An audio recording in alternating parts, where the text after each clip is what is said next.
tu ke ma ka fataha toi pe ne lea mo ngai fata ko fai ka ta mo ke u talango fua o ha ulele mai he hota ko ni ke ko tali pe ko le fa fekau pa mo hene ne fai presentation i workshop ai mia na fai i he wike ko osima po ko wike ato pena fai presentation nai na pe ha ko fa kata ta ko ku hanga he ne o tala mai ke wa umua o te fai presentation ta u hen pa ko fa malo lahi ho mo loto ke wa o ka fa ta mo youth ai to kai kolo i he wa ta ko ni ko hingoa ko Samuela Halahala ko ku ta o wa fa ni wa ni mai os mai na women ko ke ya ko hangi ko na lava ke hene ko ke ya ko he Universite Pacific Tonga to semester tolu ko wa ko ke politiki pe mo lao ko mala ko na o mai ke wa ya o lea o ke ha ila ki ai ka o hinga ko ta one wa fa ta e ku ngawe a ke me ko malo qualify pe o ke ule ai ko me ko ke me fakalo tu mo me ka tak fa mole o ku mama ko iloka ko ilo fe unga pe ke Vahevahe. What I do know, I know people. Ko me ko wa ko ke ko ilo kakai. That's what I know. Ko me ko ke me fa for ka tak fa mole ko mala hala ko yai ka ko au ko tangata ke ka no pe fa fe inga a ko to pe. Ko hango lau ko ya hene o ko ke unga ke smartphone. O inga ma fa ko screen telephone. Kada ke o ko ga ko challenge ya na upe ke ma fa ko screen pa ke lava fixi tonga ni pa pe ke nga ke telefone ni ko o hinga and then I challenge myself ke pole ia o ke lava nga ke telefone ke to ha me ko me fa ko text pe mo telefone le mai ke ha olea he teknologia he fini he hotani mo wesia he teknologia youth ka wikai ko youth pe wesia o ku alwe ko ngani ke wesia tamai pe mo fae I api I creation ko to pe tangata o babe ya no lele ona monokovi he kai ke lava ko to lele ata I kai to monokovi ai ko asko fola ya siope mani te tau tali pe lele kai tali kovi ko gi hena ko honi ke to ki fa manato atu pe ke to ki hanga pe fafango tu ko iu talavo mo fine mui o lahi e tau hanga noa he ngahi technology o ahoni ko kuonga nia teknologia kuonga nia o ku screen pe me ko to touch me ko to pa ku mole ai va he tangata pe mo fe fine na tonu ke iai ko i hena ko ahoni ke hanga pe to fa manato to me au ke miss out a me au kai ke fa to ka nga yo alwe time because I have been there. Ka te raktala noa tu pe ki mua pe mea te raktala noa tu pe ki hono lelei ki hono kovi o teknolosia tau kamata pe hono kovi ui ka uhinga ku iheni ai koe ke o mau ke ku taimi na o mai ka tu pe mua ke tu pe ha miniti pe si pe o taimi teknolosia he kongani o ku kauia he issue lahi taha o ne hanga o ku ihe te pile o kau politician, kau taki, konfelenisi, ko convention o ku whai maman lahi, kono tala noa I mono tala ngai ha whaunga, ke hangai o lava ke nau mapu lei, ai wesi a kovi, e tala vau mo fine mui, he teknolosia mui hake whakalakalaka. Koe, na e ripoti na e o mai me child pe mo women crisis center ko ni tongani o falele o falekiriki o pehe ko lahi taha ki muini mai ko lahi pehe wa fika lahi e mawa e mali mo e oange ka kai fine unga ko kumi hufanga ko no ta ko hinga ko alo e mali he tafaki ko e ka no fo ya facebooka o te fasio sio ya te connect ya mono ex na ke yako pena ho kwatu na wa kali ake mali ka hange ko e lau ko e fekau'aki nai ko tau tu he unga ko lavea wai o nga he ko tolai ta wosila na na win ukava mau sai ke alo nge mu afai ha lea he mau si asi ka ko e Mo ni o ku hanga noa ko me hoko koe I hono li aki ai whanau pia moe mautolu koe ni youth si ngai mātua. Ko whiwhia lahi apita hene mātua he ko mautolu e ko whetalanoa lahi taha ki ai. Ko mea koe te utalanoa ke kovia teknolosia o si ilo hiki tā henu e tamasi I ko toa pehen. Si o hen. Hika ke hena waiho account Facebooka. Snapchat. Viper. Twitter. Gmail. Etc. O kau ko toa pe katoa e tamai ko nai loto he niu na ilo to te ta mini kau ka ekat ke matua o kuaha account Viper waiha o Snapchat o update your status at Facebook no ko mo tolu kai ke mo ilo e palpale mau koko and I'm glad o ko fia ho mu I he ni ke ule ha tai leva ka mo tolu ko e ko ngania o ku kehe na fai workshop I he tau e ua ki muini mai ko pehe ma ko workshop lahi taha ia o ku na fai tonga ni na whakalele ia he I uena na o kawai pena o mai e kau takia me business ko tau pei tonga ni kau CEO me u ministry a pule angana na o kau na te workshop pea ko e lea e tama koe na I loto koe I he na ni whakalele koe workshop na ne pehe ai na ai hono nephew tau e fitu tale whaele no nephew mo ne mawahe pe anai o ngawe I uena ko anga mahene ko ngako I uena ko ke nau nofuma no ta fonua ta na hiki pe ko ngako nau ngawe pena pe tata ko ni kono nephew ko ne tau fitu ni te pe ke na feta ula ki nau te ke sio tau no fa ele pe mo na fitu ta ki ko na tala no pe I Skype tala no pe computer si ngai matua ka pau ko e me Skype ko e ai ko tau e fitu mo na tala no pe Skype aho ko na hawa iko ke na fetaulaki ko e pe mo no nephew na to bono nephew sio pe ne lele wala ke he mata ko e hono uncle or try to zoom in a mata hono uncle thinking ko screen in na ki tala no pe screen he's still looking at a screen ne pe hia ko ne uncle ana u access pe he screen o no fo pe screen ko ke ne ilo wa konga ki lalo hono uncle pe ko foi ulupe lele vai ki nephew ko nio fenge zoom in hono uncle ke lava pe lava ke ofi mai hono uncle and he was really surprised and see ko no uncle ta ko tama ko tangata o kai ko me was pe screen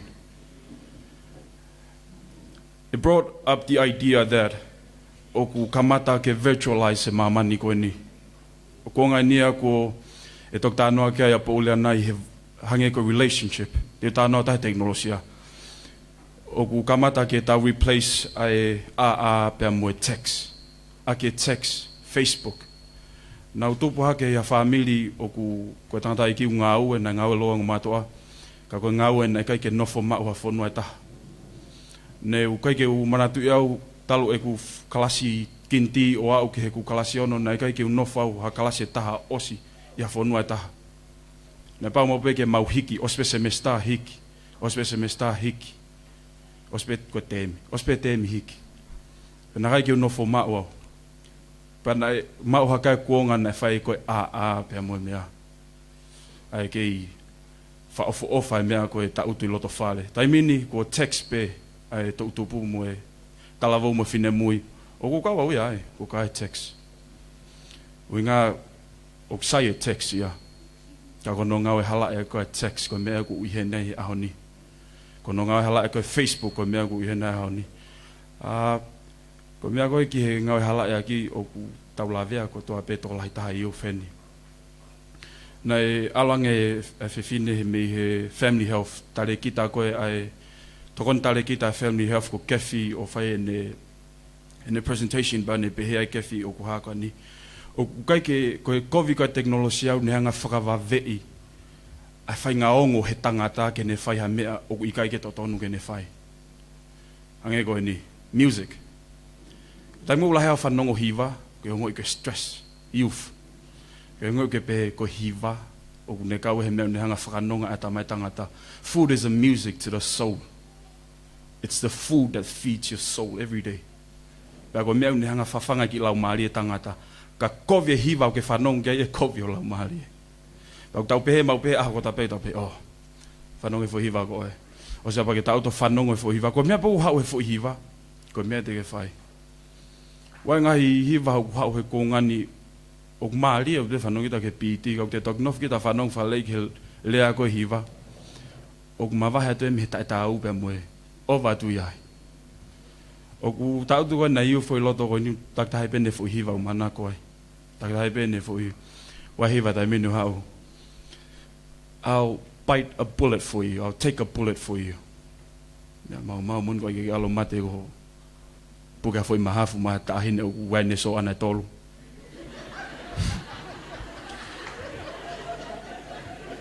Ko lahi taha e wesia teknolosia tai mini a relationship. Lahi taha e wesia tai mini teknolosia ko vae tahine mo tamasi. Ko kamata ke text atu pegi tahine me heni ki tua ki he.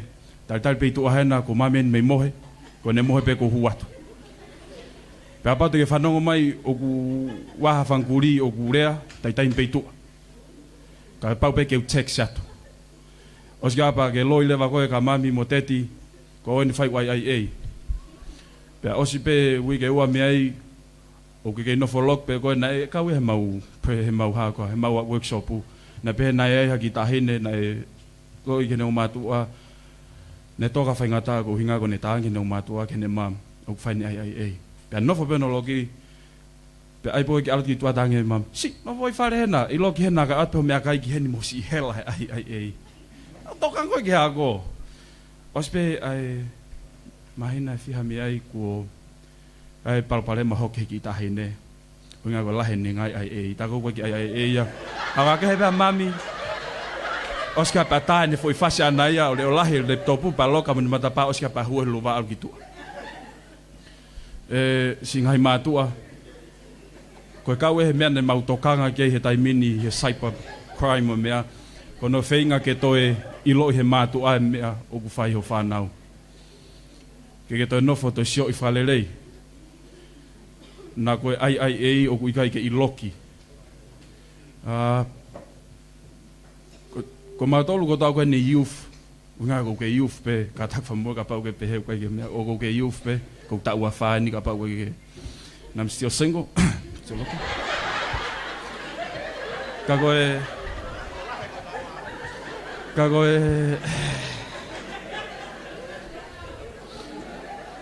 Ka koe mea singai mātua au ton ke mō ilo. Sa ke tau ilo, Ai,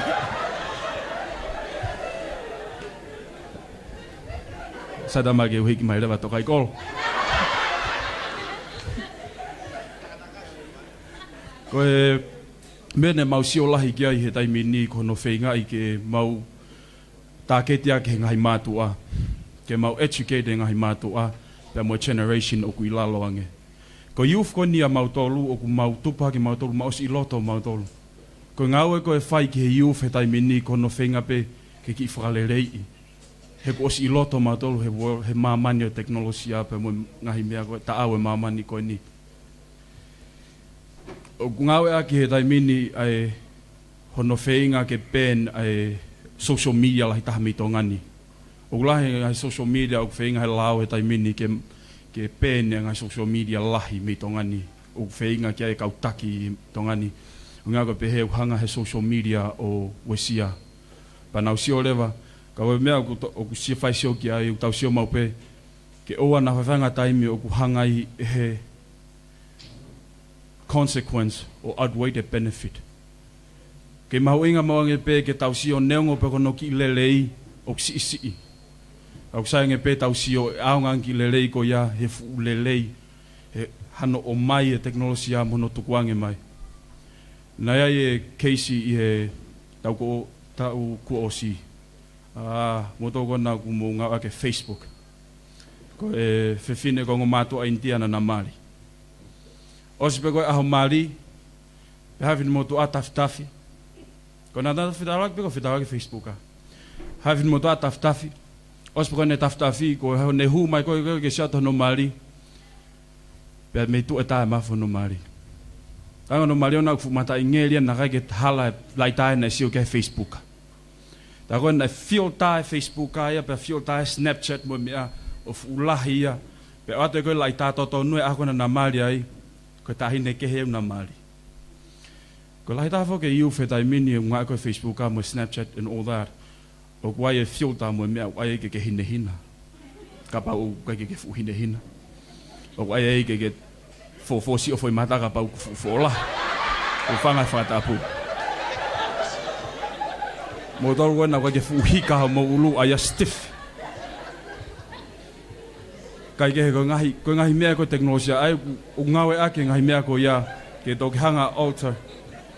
But why? The question is why. Ko whehu I koe hano uhinga. Ne mau whama opo ko tau pe he. O whenga tau tupu ko tau pe ke ilo he mātu a. Ka pa tamai mo whae o ke I heni.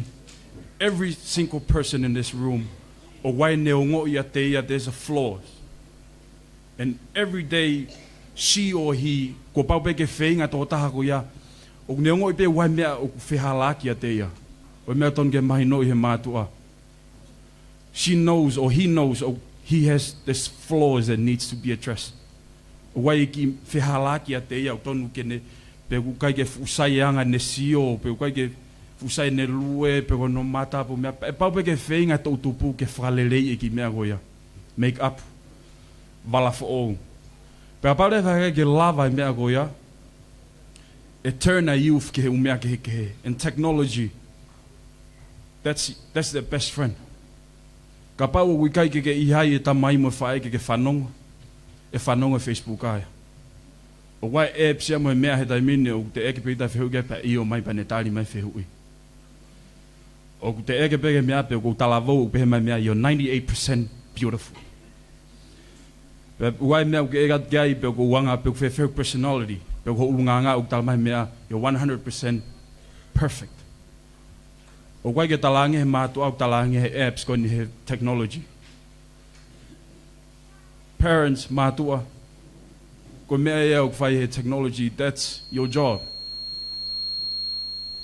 It is not your job to be loved. It is your job to raise your kids right. And that's it. O ana ke pehe ha taimi te mau ita tu ka mau tolu ho mau tafulu pe te mau ita o sa mamani. Te mau ita pe mau tolu ho mau kei tupu. And it's your job to be responsible. It's your job to take responsibility. That's it. O kia mau tolu ke mau alo inu pe mau whihalaki mu ako naki. Don't ever give up. Ona mu whaiwhanga taimi mu pehe mai ko mu fo'i ako naki. I'm the eldest of three brothers. And o whaingata mau pe ke te tupake muha whangito roa o kui ke hake ia kita. Ke te lahi taha. He o pau ke te be a good role model. Pau ke te whaikita e tāsi pinga lelei. Pau ke hanko tā e whihi. Ko au ko e nau tupa ke it was just me and my sister. Ko ape mokto e whine ne ma alolo mo ngā mātu ai wholau holo. Ne ma fua e maua kanonga tā make mea ko tā. Kono a uka taimi ko ai o tā pe koe ki he me more mo ui. Kanakai ke tā ia ko ha tā tai ofa. Ne tā ko ofa. Ia hao ngō mātua e whaiwhai pa ne tā ne tau si kua tā tae uhinga. Ko uhinga o tā I ko tā wano uhinga no tā ko whinga I ke lelei whaluku fua. And I'm proud. O ko upore pore ka no tā iau pau whaampaka pana e kei tā I peau. Ngā koe ke toi tā ia tai min fulai whoki. Ka koe mo ni ka tau ka nofo lau a kowe teknolosia. He kai ke te tau loloa tau tōluia. Ko e mea koe ne te teknolosia ta mini ui o ku taunga ake update status. Fools say something. They want to say something because they had to. E lea pēr tō taha wale u ngau ne whia mau pe wai ne mea nei ke lea pau pe ke lea ia. E lea tangata poto u hinga u wea mea tō tonu ton ke ne lea aki. Wa tama wale e lea pēr koloa pe kia ke lea pau ke whia lea ia. Wa tama poto e toki awa pēr no ngutu ke lea. Le son ko ni o sapate na tok osi. I kai sapate ki mua na sapate ko ni tok osi. Le son na aisea. Hono ange he lau ka aisea koe o mai kia te au hatelinga mua ngutu o hangi ha tangata ako. Nā kai ke whātātā ki hatoi tangata. Ana ne whātātā ki tangata ako. Ko tangata ako whanongo he taimi ton ke whanongo ai pia lea he taimi ton ke lea ai. Ko mea ku wako lahi taha he takai holo. No folo mo kakai talo tupu mo al holo he ngahi a takai kehe kehe. experience ke.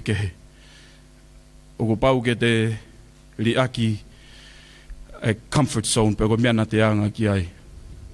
Pau ke te tuu o lue. Ko taimbo te fulahi ko tanga fo ke tau nofo I tonga ni. O ku tau nofo pe tau tolu o au ki he mali a tahi nemo tamasi I. Te kei nofo ko I api. O ila maha ko mea ku kei hea ia tonga ni me fonua lahi mamani. Ko inga ko fulahi pe ko tau tahavalu pe mahal po ko tau tahau ne tau whakalao. O singo foi ke alu ko nofo kumhau api, kumhau fleti, kumhau apartment. O tonga ni tau kei nofo pe I he kaliloa ki olunga pe ke kaliloa ke I whai pe honu whakaleke si. Be o ana fo I mātu a he whakaleke si. O ana fo I whai tanu maki. Ko e mea neu sio ki ai he mau workshop na whai he 2 weeks ago. Ko e hanga koe ni he, ko e kau koe ne a mātu a he mea koe. Te alake ne mātu a he taimini ke nau kau he Facebook. Ka Facebook ai sai. Whawha pito ia. Pau ilo koe, and it was just 2 days ago. O koe ki hene ko mātau na kei wholau. Pa nau huhake o whai e ku cheke ku meili, pa ku o wara wea he talamai he ku sister. Ke u cheke ku meili he ku na add friend mai e ku mom. Na talo tupak whai au teike sio to taha e Facebooka. Ko wara wea he talamai he ku sister ke u sio he Facebooka he ku add friend mai e ku mom u Facebooka. Pa ku talen ke fok mai ka tafru. Singai mātua ko Facebooka, if you don't know what Facebook is, ka pau ke ilo pe te ke lawe e Facebooka, ko ngahi social media iau ku ngā ake taimini I he tautupu. Ki he talanoa, ko text, sene video, sene tā. Pau ngahi mea iau ku tonu ke mo ilo ki ai. Ka pau kai ke aha o account Facebooka, mau sai ke aha o account Facebooka ke friend mo tahi ne mo tamasi. Nga ke ilo ene mea whai Facebooka. Ko e pare malahi taha ne mau pehe ke mau address ko mau whea ke mau ako I ai mātua. Unga ko nau tolu ku kai ke nau ilo ai mea hoko.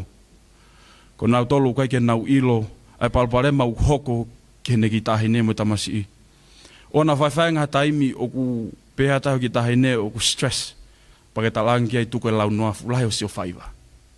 O kai ke fulahi o sio whaiwa. O kai ki tamasi e po ki tahi ne o kovo no uloi pa kumbo oni mea ko ia. Papa o peha tu nai break up mo ne ki tahi ne mo no so hono kau mea.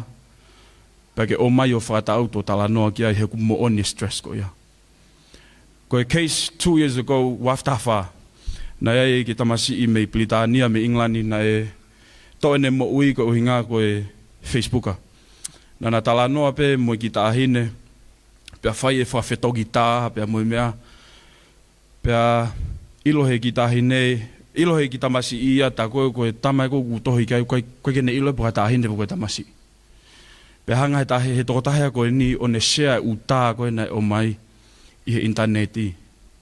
Pea ko ne loto mamahi ai o ne toa I ne mo ui. Ki tamasi o nina I he tau taha fitu ki he taha walu. O inga, o kulahi taha tai mini hono ngau aki koe Facebooka ki he whaikau mea, koe talanoa e Mali, koe teuteu e Mali, koe palane family for all. Ka ku moni o ku ikai ki e safe e ngahi mea koe ni. O ku tau, hango e tok tānoa ki a po uri anai, e alu koe ni ke whakahoa koe kuonga po uri mo mea, ai ai ahoia, ai umutu vai, Kapau koe umuia. O ku more whaofa ngahi mea ko ia hono replace teknolosia. O ku te ai ke u alu tō taha o moha ki tāhene. O ku te ai pe ke u ilopo whewhe alo ka u osisio pe wihe mo mea. Ka wea whaka amu ei pe aho mahana wawe taha pe, na whaha ki Te ke mau ka ku sai pe. Ka koe mea tonu ke mou sio kia youth. Ko uhinga hao ka mou tolo he aho ni. You have to learn to appreciate what you already have. O ku osi mau e tau tolu e mea uni hanga whawhiwhia I ki tau tolu. Ka ku lahi taha tai mi, we took that for granted. O ku tau hahaka hake be, sio hake ki he ngai fofonga koe na ho ta whaak tau matau. He kai nau ta utu mau pe nau tolu he tawhaaksea koe. Ko lawa asa ngai tau me he ning mole te ngai fofonga. That is what you need to appreciate. O hanga teknolosia langa ki a vahevahe ia koe tamai fae mo whanau. Pa he aho kotoa peu tanu maki, hau e telefonio hili hifo i o lunga, hau e iPod, hau e iPad, hau e tablet. O ne langa ki a vahevahe o alupe o maolunga ki a vahevahe, o kaki keto e lava sio ko tamai mo fae. Ta utu ko he te pile kai o ku pe ho mata ko ko telefoni. Ko ke to lava ko tala noa unga ke mo pe ko he text. Ko ke to lava ko lea ko ta mai mo fae unga ke text.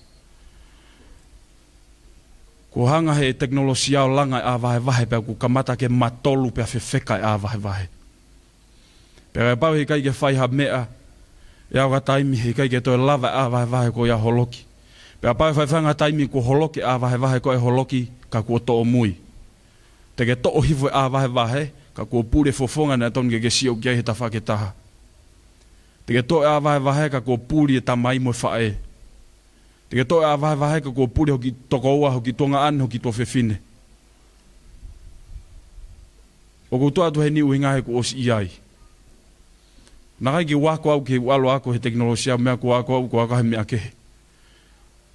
Ka kou kau au he mamahi o mea goia. I am a very old-fashioned person for youth.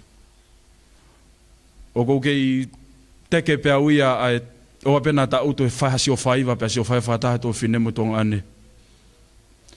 O kou whaliri au pito pea tō whinau ka mo tonga ane when it comes ke mao ka wheitu.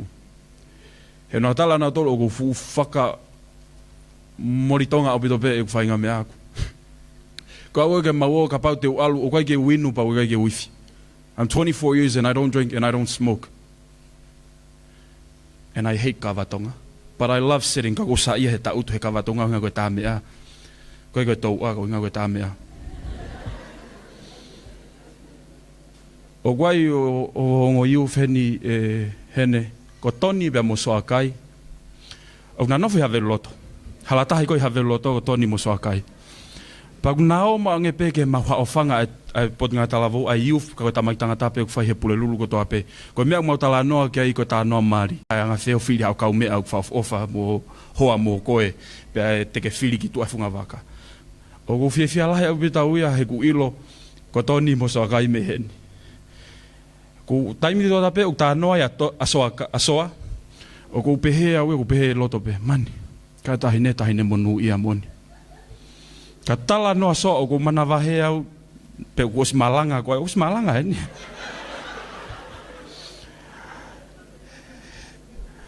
Ka koe hinga, hangi koe lau koe a whai whekau, o ku kau e iu whai tokai kolohe iu foku man me lie mau pe sio ki ai hana uporo kalama. Fot eva pe a whaofa no kakai. Malo. Ka koe, ta whoki mai e mea, koe singahi mātua, youth, talawu pe mo whine mui. Ka tau ka nofo ke tala noa ki ono kovi, mono lelei, te tau looloa tau tolu. Singahi mātua, he kai ke lava, haingo na tāna whewhekau oku ai kawa mālohi pe mo whaitokona tāpu. He kai ke eke hau ki tau nima, pe ho tau ono, pene pehea ke eke ipo hae ne ngau whi whai he kahau, po hae mea whi hoko ki he kahau, toke tā loia. He kai ke pehea tu ho ki tāhene po ki tamasi, I want to be a truck addict. Ko whi alo kai haa wha professionale. No. He kai ke lava ki tāhene, he kai ke rea pehea tā taha ki a koe ta mai mo whae. You have to trace back the roots. Because somewhere along the way, I lotonga whanonga anga nai mena e Halahala. O li liwai ki tāhene mo ki tamasi. O awhi ai ki he teknolosia ke hoko ko hono whare kesi mo no solovaanga. Somewhere I ho whare kesi mo tauhi nai mena Halahala ai. O ana whaiwhainga taimi ko ke tūri ki hala pe teke ki tua. Ko uhinga ke pehe nai Halahala a te ia. He kai ke aloha ke haki tāhene mo ki tamasi I pēne pehe. O ko whi alu pēha kai haa ke tō hūki tau he whaofa. No. somewhere along the way I he whanonga anga na e mea na whehalaaki pia peha he ki tahine mo ki tamasi I koe ko mea euk sai he sange ke utohi pia ki he tama koe unga whanongo mai a kao singa hai mātua ka pau ko mea konu peha tu ki ai whanongo whenga mua ke whanongo ho ki tahine mo ki tamasi I kai e whanongo ki ai ne kau mea anaya pia ko taimi au langa I a Vahevahe he taimi au whanongo ai ki tahine ki he tama he tawha ke taha laine. Ai text ki ai, o telefoni ki ai he pō kotoa pe. Ko teknolosia, singa he mātua o kuai, o mai ko he tai mini, o kuai hono ai he tai mini te ke lava loka. Apau whakai haa ho tahine mo tamasi o kretiti ma mea, loka telefoni. Whianga ke poto hono loka ho mo computer ha mo api, laptop. O kuai option he me mei au ke latest version of game pe mo PlayStation o na watu pe ai ka parental control. Pe te ke lava pe o loka me ako to pe o I he loto I he game ko ia. Singa mato ko game he tai mini ka pa ko ke ilo ko ne connect pe game ke interneti o te lava pe chat pe mo text I he game. Ko latest ia he game he tai mini. O te lava pe ta internet you lava check your mail and everything. Te lava si o whaiva si o video online videos. O wai ke o mai e ke mi tai mini o mai e ke mi o ku wai o ku pe mai pe rated ko e ke mi o mai e ke mi o mai ke tau ko to ape mi tau pe wa ke fulai tapa o mai leve ke mi o kai ke sai o mai pe ke tau taha nima fai ke olunga tau taha ono fai ke olunga o inga ko lea o nga ke mi ko nga tai milahi o ku fa fai ke mi o tau pe ngo matu aya o sio he kem tau whana mea ka koe ke na whanongo lena ke he rea kou whai ko he tau whana mea. Ne toki whatoa kai haka ua game o game e Little Brother he osene ui ke ua mea. E kui lau koe ta koe koe kai lai kau sotia koe kape bea mo. Singai mātua koe that's technology. Koe mea e hoko he teknologia tai mini. O ku wai e waha tau o ku aloha kia e youth they imitate. O ku nau sio ko mea peo ke sio ke ai koe mea tene whai. Pa ku tau pelepelenge si taha tau ku aloha ke vaha tau nima, tau wha, tau tolu, ono. Ko mea kotoa pe e whanongo ki ai, ko mea e whawhanga ako no atau mai. Mea pe sio ki ai, ko mea e alu ki loto. This is a more virtual world. Pa ko mea kotoa pe sio ke mata, o whai he nima pe mo atau mai. Hango lau koe e tari kita koe me he tontai kita me he family health. O ku hanga e he teknolosia ia, o toi whakawave ia nge whaingaongo I loto ia kita. O guai e ongo he tangata mo e whine ko toape. Ka ohinga ua whai e tanu maki mo whale ke si ke compressor ongo go ia. Ke teke ongo go ia ki lalo. Tanu maki ake wholofola, tanu maki ake tatalai whale ko ia konaki he whiafi ko toape. Ke oua na whai whaingi ku alo whaingaongo ki tua.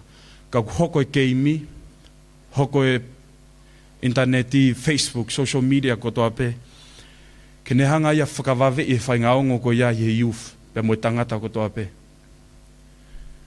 Ko uhinga o ku aluai ai mātu a ke whaikawa pe mo mea uhinga he ku kai ke nau, kai ke whumari e api ke nau nofwai. Kai ke hawhainga mea interesting whiunga ke nofwai api. Youth, ko uhinga o ku whai relationship problem ko uhinga he ku ko mea ko ke mea whafofola he ke lava e whai whekau ka ko mea ni ko ilo ai ko generation ni ko tangata ni o kehe ko ke apply ka mo tolu ko ke apply ka tau tolu ia ai wholofola he aho ko toa pe he ke lava ia whalele I tau tolu tau aleva ke uhinga pe mo mea te ke lava e ko uhinga o ke palapale mai tauna kita whakakau ki tauna kita ona whaiwhainga taimi pa whakakau ko ne aloa ki tahene po ki tamasi I koa it's worth taking your life over. Ka pau ku lo yatu ka koe he mea ona ki whakakau ko hawhaunga ko ha mea ike ki aloa I o turn ki ha toi whaahinga mea taha as medication. Pe ko alu ke inu ke pehe ke solova palapale mai taha no. Ka pau ku lo yatu ka koe Facebook ka mo mea ai ha akau ne taha. Kakai pake ai o lahi pe no fonga ona ia Ko wai hiva sastonga, hiva o se sastonga ko mali ia mau pe ai. Tu whakaongo pe o mamata, kai tawa si hova mamu tolu. You're letting something else fight your battle for you. Oku wai mea tau pe hamono tau. Pera pau lewa te ke alu ke tau, moha mea tau, kai ke tonu ke alu moia, heke ke malohi ko he tau. Let God fight for you. Ko au ona ke pehe ko tuato malanga tuo ni ko hau, I am far from perfect. O ko mea koe ke he tai inua koe ke uinu, o mea koe ke alu ke he pā, maa koe whanua ni whia ko alai koe ke uila waha pā tu tai mai loto ai. I love socializing. Ko sa ia ke socialize with people. Ko sa ia he company of good people. Ka ko whenga ma pe tai milahi ke ona hanga he teknolosia or replace a company ko ia. Ko company ko e oho kaunga mea, ho kaunga tangata mo, kaunga whiwhine, ho talanoa ke he daily basis. It's priceless. You cannot have that. He kai ke mau e ko ia hao text, pia moho Facebook, moho telefoni. He kai ke mau koe whai ngā ongo mā whana i he vāe ta ahine mo tamasi i hao text. Ko i ki mea taha ko pole mau pe ai, ko mea koe whai kau mea. Tahini ko toa pene kau mea mau tai ke eke ki ai ke makau mea i haku text po haku telefoni, pau pe ke urea ki ai. Neongo pe ikai mai ako tōwhia kene ikai. Neongo pe ikai mai ako mea ki mui. Pau pe ke ukore. Ko tangata ia, kau tamatangata. Ko tua ko qualify ako urea atu hinga ako osi ihai. Ka pau kai ke ikai ate ki tahine, tuktuki. Alo ukore ke neongo mātua ki ke tala noa ki ai. Ka pau ikai ke whiunga puaka taha, ave puaka tolu. O ke whiunga puaka ave mufanga pulu. Fetu kotoa, ko ne osi pe apai osi o mukoloa u kai ke mea. Ka tak pe to alfa fanga puaka fo. Ka oa na whawhanga time you let technology can hanga replace a company. You always have, o wai mau pe a whainga maalie, we're still privileged, we're still lucky, we're still fortunate. Ke tau mau a ngahi talatalai whare me he ngahi mātua. Aki te kei lava tala noa mata ki he mata. Te lava o Skype, te lava kore ko te video he taimini hongo mātua. Pake tok nof poko sio ki ai hawhitu, pake alu hawhitu, pake tok manatu ki ai, pake nof sio u video mo tā ko ia. Ko inga, because you take the opportunity for granted. You still have your parents, ka pau ke iai, take that opportunity. Grab it. O ana ke hanga tukuangi ke alu. Ko e si fofonga mo i ngahi tamai si ngahi whae, ko tau te ta wha koe he kai ke nau i hena tol fuoloa. Pe ko e o koe mahana kai ke hena fuoloa. O te ki hanga mau e whainga maali e. Ka pau o ku hanga he teknolosia o whakawhaatungia i ho mo ui whawhui tui, ho mo ui, ho wā o koe mo kalaisi. To'o.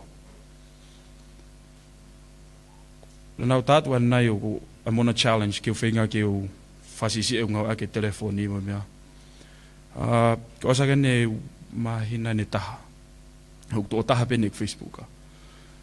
Pa ku ne whanga ake pe ui ke ua, pa alu pe o mahina taha. Ka ko hinga ko ngai challenge au ton ke hanga challenge yourself. O te hanga whakawai i koe. O te ki hanga oe whasia. Koe konga ko mau tolu singai matua au mu ilo ko tama to ko konga u fai I. Ko konga ku pa mo pe ke fafanga se puni e a ko to be. Ka o te mo fo e fafanga se puni. Ko mau tolu ia tamai ku pa pe ke mau fehalaki, pa pe ke mau a ko to be te mau humu. O te mo fo e fai to. Youth te whamapo pa ki pe ka ui tātala noa tai pehe ko ilo peu ki toi peu taimi. Challenge yourself. I challenge you to challenge yourself. Oku pau ke whaiwhainga taimi o ke ongo iai oku i kai ke whanongo ai toko taha koe oku ofi tahat ka koe ho mātu a mo whae ho tamai, ho tōwhiwhine, ho toko ua. Ona ke whakaukau ko ha mea lerei ke update ho status. o ave kotoa ke ho mamahi. Ko mea fu tau sio kai tai bini ko kili pe hataha bagi alu Facebook ao ta lai ho kili. Your business is no one else's business. Your problem is not my problem, but it is your problem. Pea ko koe pe te ke lava solova. O nai whakakanga taimi te ke alwai ka wheitu upa ke oange ke nesi. O koe koe nesi, oange toke taa. Ko alu ke lotu ke alu, o koe ko ala, o koe ko hatoe taha. If you're coming here for the wrong reason, you'll get it from the wrong place. Ko ilo ko mea lahi tahu hoka tai mini uhinga koe ke te whanongo. Ko whanongo. Learn to listen. Singai mātua learn to listen. He koe taimi o mau whia maulahe o mutokoni. Kau mau māho na talatu. Koe ke mau whainga tae mau rea ka mutolu. Ngai mātua lahi heni o vave mau pe ke ai mea o ke moua ki ai. Wai mea ke alu ki ai. Ko mautolu ko ni wai mau pe mau wai taktahe ni ki palpare ma whafoi tui. Pau mau inga ki ona whawhaingi ha taimi ko mo fo ia he whanongo. Tu ke mau tangi a kotoa pe, tu ke mau nofo pe o whakahela pe mo whakakina. Ona mo fo i he whanongo mai.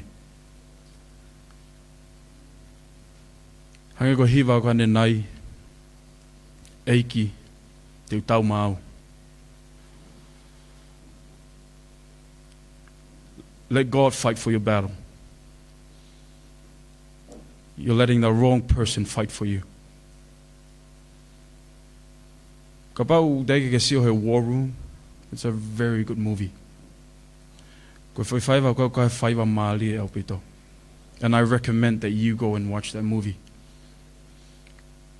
Kau he whaiva ko ia he whaiva uni hanga whamanatu mai. O lahi taimi lahi o tau whenga ke tau. Pe awange mai tō taha ke heke ne tau. Your battle. Letting someone else's fight for you. Let God fight for you. Tu whakaongo pe o mamata kai tau a Sihova mā koe. He koe o tua e ku lahi. Koe o tua ia o ku whai mea whakaofo. Hene pe mua whai whekau whamalo lahi api tātou he mau whainga maali e. I'm privileged to be here. O ko whiawhia ke hau o Vahevahe e kua usia. Pe mua e ku mea ku wau ki ai. Hilo nā hoko ia ko ha mea ke ako me ai. Neonga ne si imo ne mamaha. Kai tuku peke tā Vahevahe. Hilo nā aonga ke te koe. Mai o whalahi atu ka te kmo tolu. Malo pito.